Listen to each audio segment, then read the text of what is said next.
Remy Martin's shot hit every single part of the rim, but in the end, it was good for two. ASU beats USC after dominating UCLA, Eric. That shot was just kind of like ASU in a hole. It goes a little bit of everywhere. You don't know what's going to happen, but this time, it just happened to fall. Well, Zach Keenan, Eric Ruby here for the next week of the House Hardcourt, and let's get things started right away with some highlights. Sun Devils defeated the Trojans 66-64 in Tempe.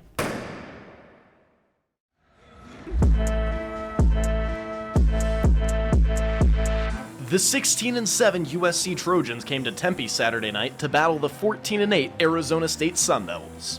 The Trojans were riding a two-game losing streak after falling to Colorado, then Arizona. On the other hand, the Sun Devils are on top of a two-game win streak following wins at Washington and against UCLA. There's Jonah Matthews, the Trojans' star guard. He leads the team in minutes per game, steals, and is second in points per game. On the other hand, Alonzo Verge Jr., a freshman, put up 16 points Saturday, shooting 2 for 3 from range and grabbed 2 steals along the way. But Chef Remy Martin was cooking in his kitchen, also known as Desert Financial Arena. Check out that reverse slam from Jalen Graham off the dish from Chef Remy. As ASU's offense struggled, their front court also struggled to contain the guards of USC. Again, Jalen Matthews dominating from three-point range. On the other side, Alonzo Verge Jr. and Remy Martin were saucing a little, but again, the USC defense was impeccable.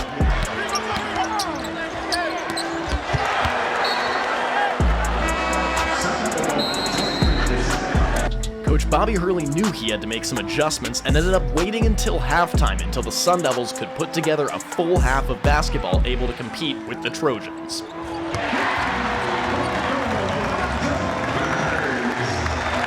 Jonah Matthews honored the late great Kobe Bryant and Gianna Bryant with his kicks Saturday night. I suppose they worked. He scored 22 points, shooting 5 for 9 from deep. The second half was a different story, and the first chapter was Rob Edwards. He finished with 11 points on the night, including 3 three-pointers.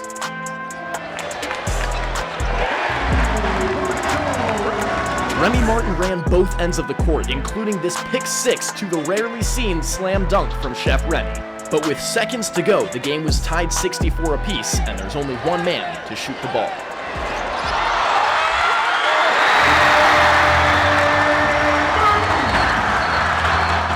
Final score, 66-64. The Sun Devils advanced to 15-8 on the season. It's no mystery that this ASU basketball team is, well, a mystery. Blowout wins and blowout losses. Stretches where they can't miss and stretches where they can't even hit the rim. But lost in all this mystery is a player that went from being a vital cog in the machine to nearly out of commission. That player is Kamani Lawrence. Now, I'm not here to say Lawrence is the sole reason for the inconsistencies in this team, but I am curious as to why he's taken a step back. A year ago, Kamani was averaging 8.5 points per game, 3.5 rebounds, while shooting over 40% from the field and 75% from the line. Now, those numbers aren't jumping off the page and screaming superstar, but when you watched Lawrence, you could tell he was making an impact on the court. He was always bringing value when he was playing. Now let's fast forward to this year. He's playing almost 10 less minutes per game, and with that, his stats have taken a significant hit. But I don't even want to focus on the stats. When you watch Kamani play now, it almost seems like he's out of place, which is strange considering this team needed a player like him now more than ever. We're talking about a team that's now starting Mickey Mitchell, who, yes, has filled the role honorably, but was also out of the rotation at the beginning of this year.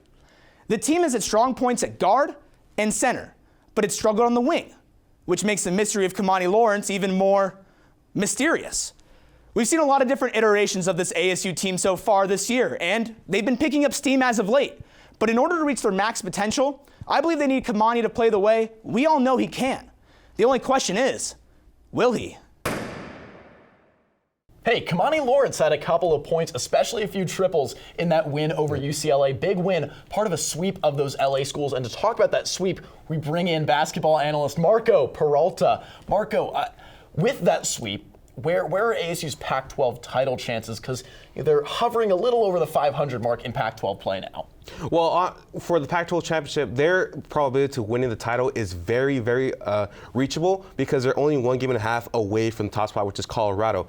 But at the same time, ASU needs to be careful what's going on in the rest of the Pac-12 conference because all the teams are within distance of winning the championship. For example, Oregon State, there are 4 games from the first spot. So they really need to be firing all cylinders because if they lose one game, just one game, ASU's chance of winning the Pac-12 championship can be gone. Yeah, and it plummets, absolutely. 4 games, that's parity in college basketball at its finest. The next step, of course, the big dance. March Madness selection show coming up probably about a month now. Where are ASU's chances for making the big dance, really?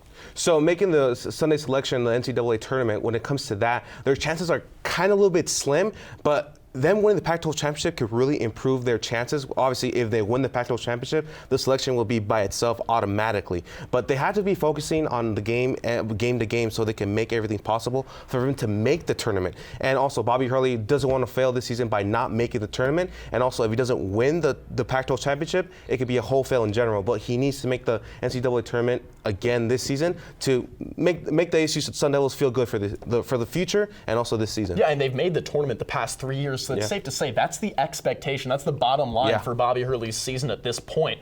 With that in mind, though, should ASU be taking the rest of the season game by game, slowly, or should it really just put all their eggs in the basket of the Pac-12 tournament and say, hey, let's just win the title?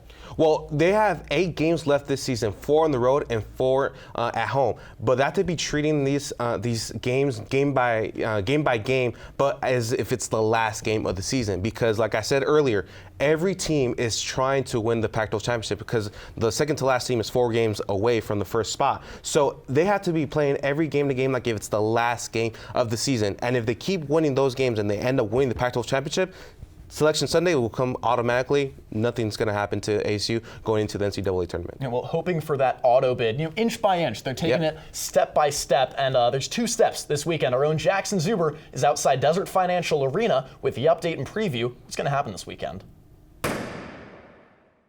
Jackson Zuber outside of Desert Financial Arena, but if you're able to go inside, you'd see the Sun Devils aren't here. They're in California preparing to take on Stanford tonight in what is going to be a huge game. Another big game is coming up Sunday as they take on Cal. These 2 road games are huge for a team who hasn't played very well on the road, only going 4-3 so far this season. The road has not been their friend, but they have won 3 straight, and that has gotten them back into contention. Only 1.5 games outside of first place, which is Colorado. And if they really want to stay in it, if they want to catch Colorado, these 2 are must-wins. Really, all the games the rest of the year are must-wins. And how they're going to do that?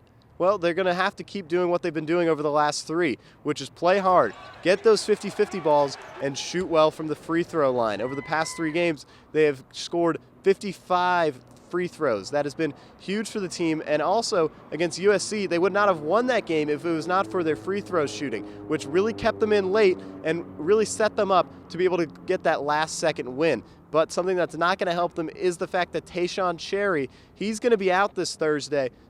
Tonight he's going to be out, and that's going to be really tough for a team. But they are going to have guys like Kamani Lawrence who can come in and play. He played great against UCLA. We'll see if he can keep that up, keep up that great playing that we saw against UCLA. Now, these next games are very important. Every single one of them is a must-win, so that's what you got looking forward to for the Sun Devils. The Sun Devils look to build on a 3-game win streak as they take on Cal and Stanford. Stanford, of course, tonight. For more on the women's basketball team, we send things over to Madden Johnstone-Thomas, as she always has the latest. Just 1 month ago, the Arizona State women's basketball team made history after they beat the number 2 and 3 teams in the country, Oregon and Oregon State. It was the first time since 2010 an unranked team beat 2 top 5 teams back-to-back. Since then, the Sun Devils have had mixed results, going 3-4. And just this past weekend, the Oregon schools got their revenge, sending the Sun Devils home with 2 losses. Friday night, they fell against Oregon State 64-62 on a buzzer beater. And Sunday brought even more heartbreak when they lost by 31 against Oregon. So where do they stand now with 3 weeks until the Pac-12 tournament? They're currently 16-8 overall and sitting at 6th place with a 6-6 mark in the pack. However, they have a chance to move up in the rankings during their final games of the season as they get ready to host the Washington schools this weekend, who they beat 3 weeks ago. In order for the Sun Devils to be successful in the next 6 games, some things need to change. Despite leading the team earlier this season in multiple categories like scoring, rebounds, and free throws, senior transfer Jatavia Tapley has been very quiet on offense lately. She has only 8 points in Sunday's loss. Amidst the scoring struggles for Tapley, a bright spot has been senior Robbie Ryan. The Wyoming product has been rolling, scoring in double digits in 5 of their last 7 games, including 3 20-plus point performances. Head coach Charlie Turner-Thorne has stressed multiple times how much inexperience on her roster plays a factor in their inconsistencies. Performances from veterans like Tapley and Ryan could be the catalyst, though. With the end of the season approaching and a chance to earn a first-round bye in the Pac-12 tournament, will the pressure be too much for this young roster? I guess we'll have to find out. Charlie Turner-Thorne and her squad will take on Washington State this Friday, tomorrow night in Tempe. Eric, we got a full slate of Sun Devil basketball coming up this weekend. Full slate of Sun Devil basketball. We'll be here next week to break all that down, but unfortunately, our time today is ending. For everybody, all of our analysts and producers for House of Sparky, I'm Eric Ruby. Zach Keenan. We'll see you guys next week.